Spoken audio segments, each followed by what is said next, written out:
ఈ ఉదయకాలం దేవుని కృపావార్త కొరకు ఎదురు చూస్తున్న మనందరికీ పరిశుద్ధ గ్రంథంలో నుండి ప్రభు ఇచ్చిన వాగ్దానాన్ని జ్ఞాపకం చేసుకుందాం. నేటి వాగ్దానము 1 పేతురు 5:6. 1 Peter chapter 5:6. దేవుడు తగిన సమయమందు మిమ్మల్ని హెచ్చించినట్లు ఆయన బలిష్టమైన చేతి కింద దీన మనస్కులై ఉండడి.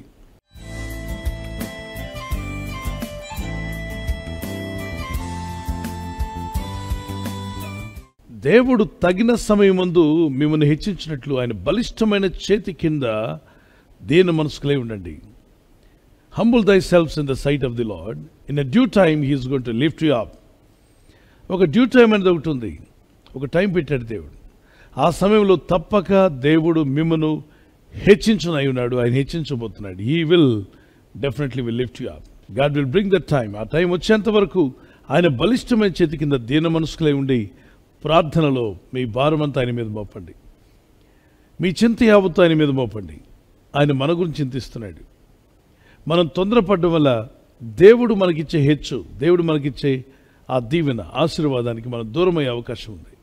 కాబట్టి తొందరపడి నిర్ణయాలు తీసుకోవడం కంటే కూడా దేవుని కొరకు ఎదురు చూస్తూ ఆయన బలిష్టమైన చేతి కింద దీన మనస్కులై ఉండడం అనేది అది అద్భుతమైన ఆశీర్వాదాలకు మిమ్మల్ని నడిపిస్తుంది. హెచ్చు కలుగును అన్నాడు. ఎవరి వల్ల హెచ్చు కలుగును? తూర్పు వల్ల పడమటి వల్ల హెచ్చు కలుగుదు, కానీ యెహోవా వల్లనే హెచ్చు కలుగును. దేవుడే మనల్ని హెచ్చించువాడు.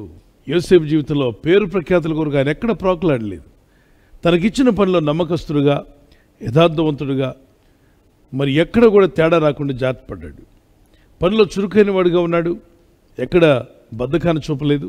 తన కొరకు అందరూ పోటీ పడ్డారు. నా పొలంలో మా యొక్క ఫీల్డ్లో వర్క్ చేయడానికి ఇతన్ని పంపండి.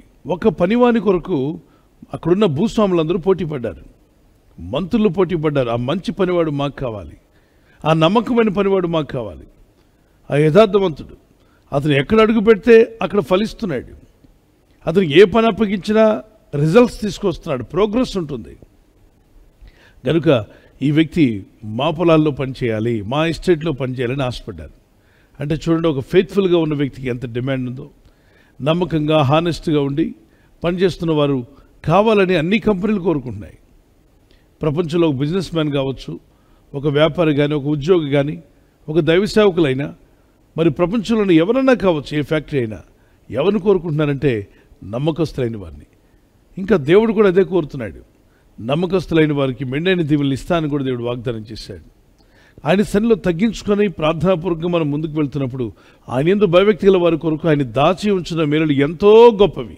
శీతాకాలంలో, వింటర్ సీజన్లో మ్యాంగో ట్రీ అలిగింది. మామిడి చెట్టు బాగా అలిగిందట. అలగడం గల కారణం ఏంటి తెలుసా? ఒక పక్కన యాపిల్ చెట్టు నుండి యాపిల్ ఫలాలు వస్తున్నాయి, సీతాఫలం చెట్టు నుండి సీతాఫలాలు వస్తున్నాయి. మరి వింటర్ సీజన్లో పండేటువంటి ఫ్రూట్స్ అన్నీ కూడా ఆ ట్రీస్ చక్కని ఫలాలతో నిగనిగలాడుతున్నాయి. దాన్ని చూసిన మామిడి చెట్టు అలిగింది. నేను కూడా చెట్టునే కదా. And said, oh God, why is this? ఎందుకని నా బ్రతుకు ఇలా ఉంది? నేను చెట్టును కాదా? అవే చెట్ల? నేను నీకు కనబడలేదా దేవా? అవే మీకు కనిపిస్తున్నాయా? ఆ చెట్ల నిండా ఫలాలా? నాకు కనీసం ఒక 10 ఫలాలను ఇచ్చావా? ఏమిటి అన్యాయం అన్నట్టుగా తనలో తాను బాధపడుతుంది. ఇప్పుడు దేవుడు అన్నాడు, హలో మ్యాంగో ట్రీ, మామిడి చెట్టు ఆగు. నీ సమయం వచ్చేంత వరకు దీన మనస్కులు అలవై ఉండమ్మా. నీ టైం ఎప్పుడో తెలుసా? ఎప్పుడు నా టైం? అదే నీ టైం ఏంటంటే మార్చ్, ఏప్రిల్, మేలో నీకున్నన్ని కాయలు వీటి ఏటికి ఉండవు. మిగిలిన చెట్లు వేటికి కూడా ఇన్ని ఫలాలు కాయవు. ఈ శీతల కాలంలో కాసేటువంటి ఈ చెట్లకు ఉన్న ఫలాలు ఏవి కూడా వేసవి కాలంలో నీకు దేవుడు మంచి ఫలాలు ఇచ్చే సమయంలో ఇవన్నీ ఖాళీగా ఉంటాయి. వాటికి ఒక్క ఫలము ఉండదు. కానీ నీకు ఫుల్ ఆఫ్ వేసవి కాలంలో నీవు చాలా ఫలాలతో ఉంటావు. దాని గురించి మాట్లాడినప్పుడు అప్పుడు ఓదార్పు పొందిందట. ఓహో, నాకంటూ ఒక టైం ఉందా? ప్రతి చెట్టుకు ఒక కాలం పెట్టాడు, దాని ఫ్రూట్స్ వచ్చే కాలం. అలాగే ప్రతి మనిషి ఫలించే రోజు ఒకటి రాబోతుంది. వింటున్న నా సహోదరి, ఇన్నాళ్ళు ఎదురు చూస్తున్నావేమో.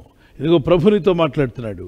నీవు ఫలించే రోజు రాబోతుంది, నీవు హెచ్చించబడే రోజు రాబోతుంది, నీవు వర్ధిల్లే రోజు కూడా రాబోతుంది. ఆ రోజు త్వరలోనే పరిశుద్ధాత్ముడు నీకు దయచేయునుగాక. ఒక కీర్తన పాడుకుందాం. అందరూ కలిసి సంతోషంగా ప్రభు స్తుతిస్తూ ఈ కీర్తన పాడుచుండగా,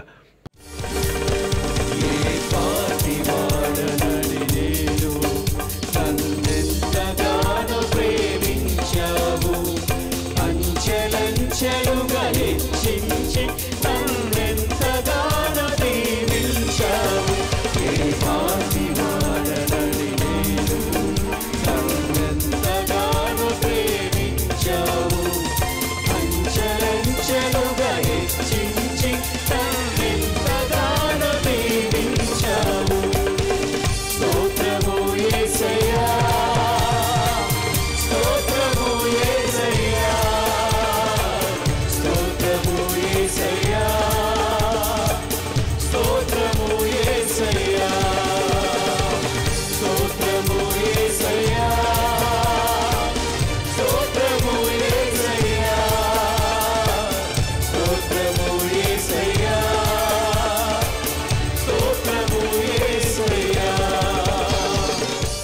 ప్రభువా, నీ యందు భయభక్తి గల వారికి మీరు దాచించడం మేలు ఎంతో గొప్పవి. అంతేకాకుండా నీ బలిష్టమైన చేతి కింద ఎవరైతే దీన మనస్కులై ఉంటారో వారికి ఒక తగిన సమయం మందు వారిని నువ్వు హెచ్చించబోతున్నావు. అయ్యా, ఆ సమయం వచ్చేంత వరకు నేను నీ సన్నిధిలో వేచి ఉండే కృప నాకు దయచేయండి. నీ సన్నిధిలో కనిపెట్టుకుని ఉండే కృప నాకు దయచేయండి. నేను ప్రార్థిస్తూ ఉండగా నేను నమ్ముచున్నాను ప్రభువా, నాకంటూ ఒక సమయాన్ని పెట్టావు, నా కుటుంబానికి ఒక సమయాన్ని పెట్టావు, యవనస్తులకు ఒక సమయం పెట్టాడు దేవుడు. తప్పక దేవుడు మిమ్మల్ని హెచ్చించే రోజు రాబోతుంది, వస్తుంది, వచ్చి తీరుతుంది. ఆమేన్. మీ పిల్లల విషయంలో మీరు ప్రార్థిస్తున్నారా? దేవుడు హెచ్చించే రోజు రాబోతుంది. మీ కుటుంబ విషయంలో ప్రార్థిస్తున్నారా? దేవుడు మిమ్మల్ని హెచ్చిస్తాడు. మీ వ్యాపారంలో, ఉద్యోగంలో, పొలం పనిలో, మీ చదువుల్లో దేవుడు మిమ్మల్ని హెచ్చించే రోజు రాబోతుంది. అంతవరకు విశ్వాసంతో కనిపెట్టుకొని ఆయన బలిష్టమైన చేతి కింద దీన మనసుకులై ఉందాం. అనుదిన ప్రార్థన మానద్దు, అనుదిన వాక్య ధ్యానం మానద్దు, అనుదినము దేవుని ప్రేమను పంచుట మానద్దు, మనం పొందుకున్న మేళ్లను ప్రకటించక షేర్ చేసుకోకుండా మానద్దు. మనకున్న విశ్వాసాన్ని షేర్ చేద్దాం. వారు నమ్మినా నమ్మకపోయినా మనల్ని రక్షించిన ప్రభు ఇచ్చిన రక్షణ భాగ్యాన్ని మనం వివరిద్దాం, దేవుని స్తుతిద్దాం, ఇతరుల కొరకు ప్రార్థన చేద్దాం. ఆయన బలిష్టమైన చేతి కింద దీన మనసుకులై ఉన్నటువంటి మీ జీవితాలు త్వరలోనే హెచ్చించబడే రోజు వచ్చునుగాక. షల్ వి ప్రే? ప్రార్థన చేసుకుందాం. Lift up your hands and pray. పరిశుద్ధుడా, నీ నామములో ప్రార్థన చేస్తున్నాం మా తండ్రి. నీ ప్రజలందరూ కూడా ఈ సమయంలో ప్రార్థిస్తూ ఉండగా ఈ వాగ్దానం విని ఎవరైతే ప్రార్థిస్తారో వారి జీవితంలో ఆశ్చర్య అద్భుత కార్యములు జరిగించేవాడు నీవేనాయనా. మాకు తూర్పు నుండి పడమటి నుండి హెచ్చు కలగదు, కానీ తీర్పు తీర్చేవాడు నీవే, మమ్మల్ని హెచ్చించేవాడు కూడా నీవే ప్రభా. నీ యందు భయభక్తి గల వారికి మీరు దాచించడం మేలు ఎంతో గొప్పవి. అయితే తగిన సమయం ముందు ఒక సమయాన్ని పెట్టావు. In due time you are going to give it to us, father God. అయ్యా, తగిన సమయం ముందు నీ ప్రజలందరూ హెచ్చించబడలాగున నీ బలిష్టమైన చేతి కింద దీన మనస్కులై ఉండేటువంటి కృప సహాయము నీ ప్రజలందరికీ ధారాళంగా దయచేయండి.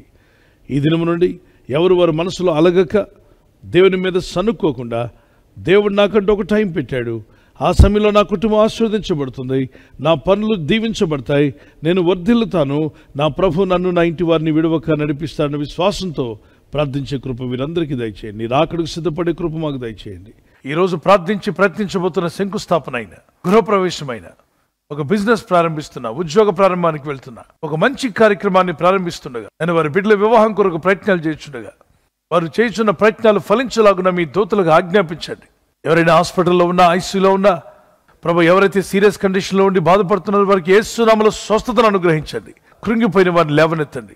మీ గాయపడిన హస్తమును చాపి వారికి ఉన్న సకల రోగాల నుండి విడుదల ఇచ్చేయి. వారిని లేపి నడిపించడాన్ని సాక్షులుగా నిలబెట్టుకోండి. ఈ ఉదయకాలం ప్రతి రోగి యేసు నామములో స్వస్థత నొందునుగాక. తండ్రి, ఈ దినం ఎవరైతే ప్రయాణమై వెళ్ళబోతున్నారో, అది రైలు మార్గమైనా, ఆకాశ మార్గమైనా, బస్సుల్లో, వాహనాల్లో ఎక్కడ ప్రయాణం చేస్తున్నా, రోడ్డు మార్గంలో ఏ వాహనంలో వారు ప్రయాణం చేస్తున్నా, నీ ప్రజలకు కాపాడే దూతలను పంపండి. ఉదయం బయలుదేరి సాయంకాలం ఇంటికి వచ్చేంత వరకు నీ కాపుదల, కాపాడే దూతల యొక్క సహాయము నీ ప్రజలకు దయచేయమని అడుగుతున్నాను. ఈ రహస్య రాకడలో ఏ ఒక్కరు విడవబడకుండా ఎత్తబడే విధంగా మమ్మల్ని సిద్ధపరచుము నాయన. ఈ లోకంలో ఏమున్నా ఏమి లేకున్నా నీ రాకడలో ఎత్తబడాలన్న గొప్ప ధన్యత, భాగ్యం అందరికీ దయచేయండి. అలాగనే భూమి మీద నీ ప్రజలు చేస్తున్న పనుల్లో నీ సహాయం దయచేయండి. వారి రాకపోకల్లో నీ సహాయం దయచేయండి. ప్రభా, నేడు మీరు మాకు ఇచ్చిన ఈ వాగ్దానం బట్టి నేను స్తుతిస్తున్నాను. ఈ వాగ్దానం మా పట్ల నెరవేర్చునాయన. ఇది వాగ్దానం విని ఎవరైతే ఆమెను చెప్పి ప్రార్థిస్తారో ఈ వాగ్దానం ప్రకారంగా నడుచుకునే కృప మాకు దయచేయండి. ఒక దినమున మీరు మమ్మల్ని హెచ్చించబోతున్నారు, ఆస్వాదించబోతున్నారు. ఆ దీవెనలు ఈ యొక్క వాగ్దానం విని ప్రార్థించే ప్రతి ఒక్కరికి మీరు దయచేస్తున్నారని నమ్ముచు క్రీస్తు యేసునందు వేరుపారి నీ రాకడికి సిద్ధపడే కృప వీరందరికీ దయచేయమని నజరేయుడైన యేసు క్రీస్తు పరిశుద్ధ నామములో అడిగి వేడుకుంటున్నాను పరలోకపు తండ్రి. Amen, amen. God bless you. God bless you brother. Birthday జరుపుకునే వరకు happy birthday to you. Many more returns of the day. God bless you. మీకు వాగ్దానం 1 పేతురు 3:9 ఆశీర్వాదమునకు వారసులగుటకు మీరు పిలువబడితిరి. మనం పిలువబడింది ఆశీర్వాదానికి కారకులగడానికి. ప్రార్థించండి ఈ వాగ్దానం పట్టుకొని. May the lord bless you. Blessed happy new year to you.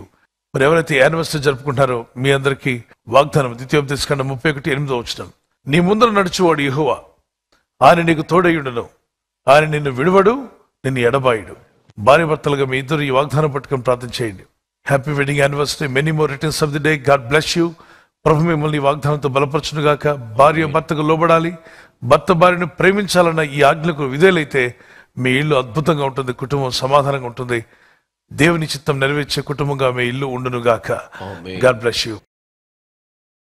ఈ ఛానల్ మీరు సబ్స్క్రైబ్ చేసుకోవడం వలన 2 పనులు జరుగుతున్నాయి. ఒకటి, సువార్త జరుగుతున్నది, ఆత్మలు రక్షించబడుతున్నాయి.